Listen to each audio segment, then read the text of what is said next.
পুরুষের 4টা বিয়ে আর নারী পর্দা বাদে আদতে ইসলাম সম্পর্কে বাঙালির খুব একটা মাথা ব্যথা নাই।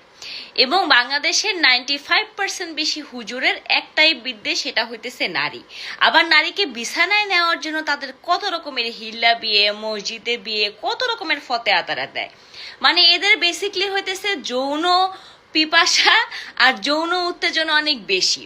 কেন ডেভেলপ কান্ট্রিতে তো মেয়েরা হইতেছে টপলেস ঘুরে, কত নেকেড ড্রেস পরে পরে ঘুরে।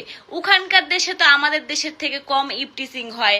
বাসে মেয়ে পাইলে হইতেছে হবে করে টাচ করার চেষ্টা করে না। বিচে যখন উলঙ্গ মেয়ে দেখে তখন তার উপরে জাবরায় পড়ে না। তারা তো ইহুদি খ্রিস্টান। আর আপনি এত ইসলামিক মুমিন বান্দা, বুরখা পরা মেয়ে দেখলেও আপনি তার কোমরের মাপ নেওয়ার চেষ্টা করেন। হ্যাঁ, এই যে আপনারা মাদ্রাসা ছোট ছোট বাচ্চা দেয় যেখানে আপনাদের কাছে নিরাপদ না, আপনারা আবার ধর্ম নিয়ে কিভাবে কথা বলেন? আরেকটা ব্যাপার দেখেন, লাউড স্পিকার দিয়ে চিল্লায়, মাইক দিয়ে হইতে মানুষকে বিরক্ত করে আদতে ধর্ম প্রচার করা সম্ভব না। হ্যাঁ, উদ্দেশ্য যদি হয় ইসলাম প্রচার করা, তাহলে আপনি যেখানে একটা মসজিদের ভিতরে যারা শুনতে চায় তাদেরকে শুধুমাত্র শুনাইতেন। হ্যাঁ, মানে মানুষ মনে হয় 30 জন মানুষও না, মাইক হইতেছে 6টা লাগায় রাখছেন। আর আজান, আমাদের দেশে মুসলিম সংখ্যাগরিষ্ঠ একটা দেশ, আজান হবে, এতে কোনো সমস্যা নাই।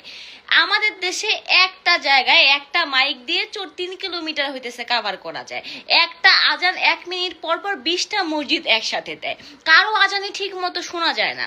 আজানের উদ্দেশ্য কি? আপনি মানুষকে নামাজের টাইম সম্পর্কে সচেতন করবেন। এভাবে সবাই একসাথে দিতে থাকলে আদতে তো সেই পারপাসটা সার্ভ হয় না।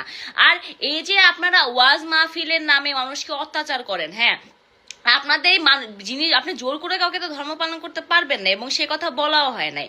আর টাকার বিনিময়ে ওয়াজ মাহফিল করা, বক্তৃতা দেওয়া যে ইসলামে নিষিদ্ধ করা আছে, এটা আপনাদের কারো মাথায় আছে? গরিব মানুষকে বলেন যে আপনারা ব্যস্ত যাবেন, আর নিজে মনে করেন 1-1.5 লাখ টাকার হেলিকপ্টারে চড়ে চড়ে নাচতে নাচতে বক্তৃতা দিতে আসেন, আবার 50-60 হাজার 1-1.5 লাখ টাকা হইতেছে রেমুনারেশন নেন।